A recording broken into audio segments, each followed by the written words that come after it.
Hello दोस्तों, मेरे YouTube आप लोग का स्वागत है। चलिए स्वर भी डाल रही हूँ। आप लोग के पसंद आता है कमेंट में ज़रूर बताना कि गाना कैसा है। चलिए ठीक है, आप लोग के सुना रही हूँ स्वर। चलिए ठीक है। छोटी मोटी रानिया सांवर रंग जैसे रज कर पिया से रज कर हो। छोटी मोटी रानिया सांवर रंग पिया से रज कर पिया से रज कर हो।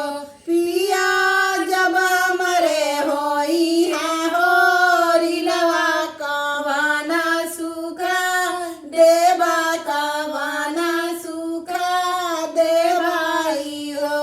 राजा जब मरे होई है हो रिलवा कवाना सुख देवा कवाना सुख देवाऊ हो।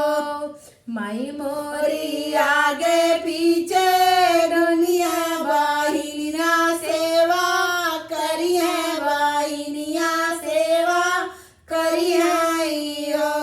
माई मोरी आगे पीछे दुनिया बाहिनिया सेवा करिए बाहिनिया सेवा करिए हो। राजा भाभी मोरा कैची है रसोइया हमाहू हुजूर करबै हमाहू हुजूर करबै हो। आठ महीनावा के लागत नवा के लागत नवा के लागत हो।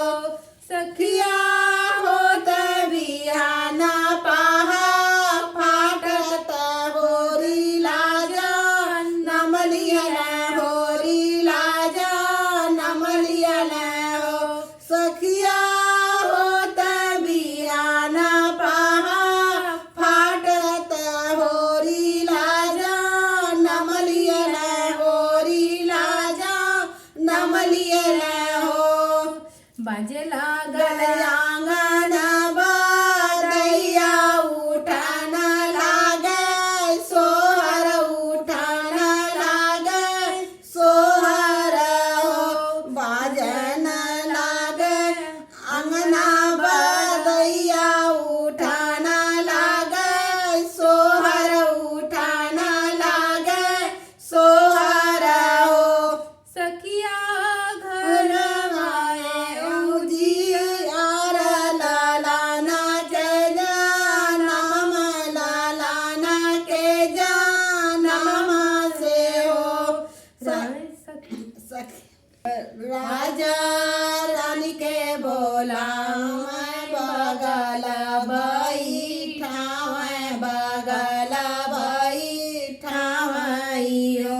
राजा रानी के बोला मैं बगल बैठाव बगल बैठाव हो। राजा जवना बचन तोही हारा बचन पूरा करा बचन पूरा करने हो। राजा जवना बचन तोही हारा बचन पूरा करा बचन पूरा करन हो। माई मोरी बाइली पूरनिया बाहिनिया ससुर तीन बाहिनिया ससुर तीन हो। माई मोरी बाइली पूरनिया बाहिनिया ससुर तीन बाहिनिया ससुर तीन हो।